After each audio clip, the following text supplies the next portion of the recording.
সোমবারে ঈশার নামাজের পরে কেউ যদি এই দোয়াটি 100 বার পরে আল্লাহর কাছে কোনো কিছু চায়, আল্লাহ রাব্বুল আলামিন তাকে সাথে সাথে দিয়ে দিবেন। আল্লাহর কসম করে বলছি, আপনার সকল অভাব দূর হয়ে যাবে, আপনার সকল ঋণ দূর হয়ে যাবে, আপনি সকল মনের আশাগুলো কবুল হয়ে যাবে ইনশাআল্লাহ। কেউ যদি সোমবার বরকতপূর্ণ রাত,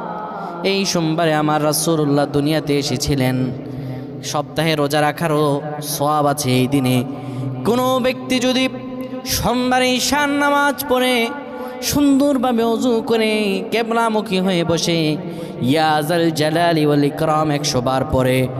30 বার দুরূদ শরীফ পড়ে,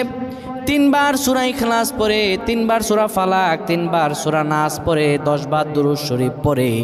আল্লাহর কাছে কোনো দোয়া করে, আমার রব্বুল আলামিনের কাছে দোয়া করতে দেরি হবে, কিন্তু আমার রব আল্লাহ রব্বুল আলামিন দোয়া কবুল করতে দেরি করবেন।